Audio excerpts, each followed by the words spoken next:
इसको जगत में रहते हुए प्यार करता है और इसको बचाना चाहता है। एक मरकर अगर मेरे सामने आएगा तो मैं इसे बचा नहीं सकता। इसीलिए परमेश्वर अपने पुत्र से बात करता है। क्या करता है? अपने पुत्र से बात करता है और कहता है कि पुत्र, मैं इस मनुष्य को क्या करना चाहता हूँ? बचाना चाहता हूँ। जगत में रहते हुए इसको क्या कर सकता हूँ? बचा सकता हूँ। तुझे इसके उद्धार के लिए, इसकी कीमत के लिए, इसका न्याय उठाने के लिए जगत में जाना पड़ेगा, जिससे ये उद्धार पाकर ऊपर आए तो मैं इसे ग्रहण कर सकूं।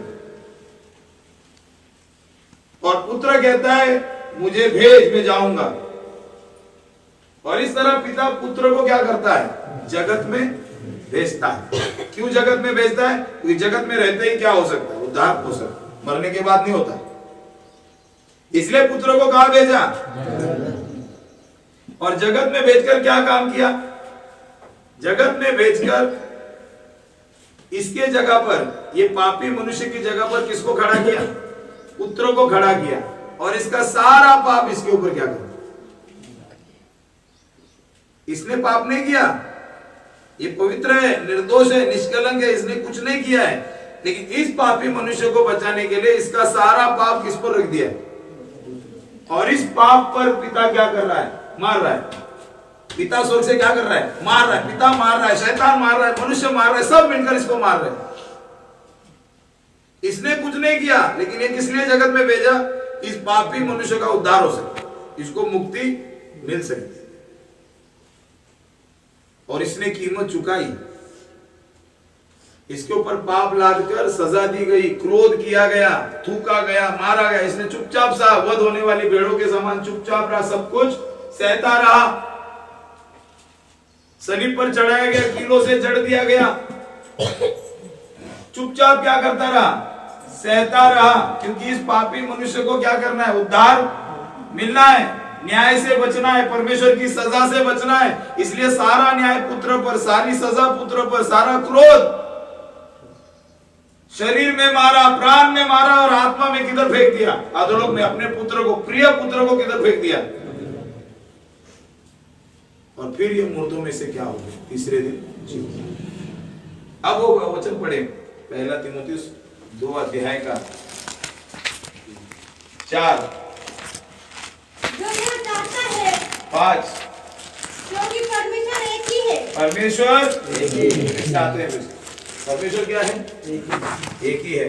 और परमेश्वर और मनुष्य के बीच में भी एक ही बिचवाई है। परमेश्वर और मनुष्य के बीच में ये बिचवाई नहीं है। ये क्या नहीं है? ये सत्य को आप जान लो। परमेश्वर और मनुष्य के बीच में एक ही बिचवाई। कौन है वो बिचवाई? अर्थात यीशु मसीह जो मनुष्य। अरे रुको ना जरा, क्यों इतना बात? परमेश्वर और मनुष्य के बीच में कौन बिचवाई है? यीशु मसीह। और कोई बिचवाई नहीं है। इन सारे बिचवाइयों को निकालना है। जैसे एलिया ने खड़े होकर बाल और अशेरा के नबियों को काटा, ऐसे इन बीच वालों को काटना है यीशु के नाम से, जो मनुष्य को धोखा देकर कहां ले जा रहे हैं? शैतान के एजेंट बनकर मनुष्य को नरक में लेके जा रहे हैं। इनको काटना है, इनको निकालना है बीच में से। जो परमेश्वर और मनुष्य के बीच में क्या बन के बैठे हैं? दीवार बन के बैठे, रुकावट। इन लोग को काटना है। और ये काम आसान नहीं है। उसके लिए अभिषेक चाहिए, अधिकार चाहिए, परमेश्वर का ज्ञान चाहिए, वचन का इतना भंडार चाहिए कि आप वचन से इनको काट सको। इसलिए स्तिफनुस ने याजकों का बड़ा समाज को काटा। पुराने समय में राजाओं ने ऐसे पुजारियों को बीच में से क्या करते? काट डाला। वचन होना चाहिए, ये मनुष्य इसके हाथों से बच जाए। कोई भी परमेश्वर और मनुष्य के बीच में आ नहीं सकता।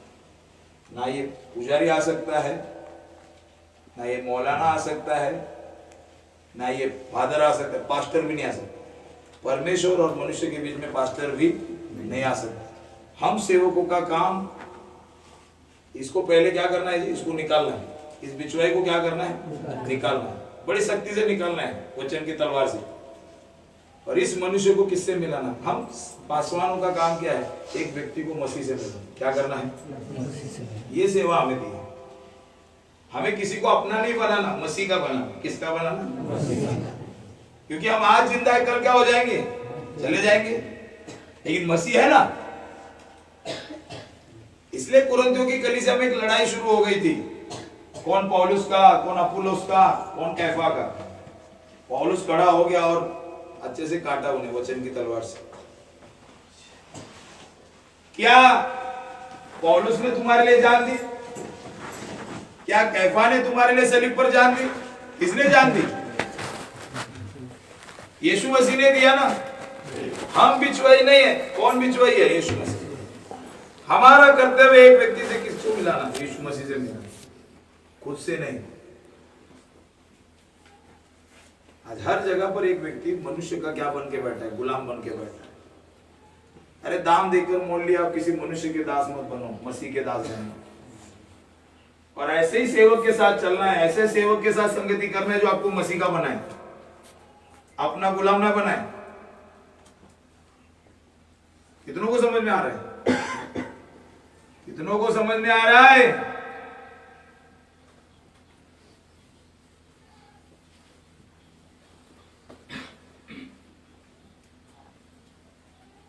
सत्य को भली भांति पहचान।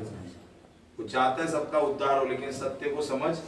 परमेश्वर एक, परमेश्वर और मनुष्य के बीच में बिचवाई भी क्या है? एक, यीशु मसीह। वो जगह कोई ले नहीं सकता। ना कोई धर्म का गुरु ले सकता है, ना आज का पास्टर ले सकता है। हम बीच में नहीं। बीच में कौन है? यीशु। बीच में कौन है?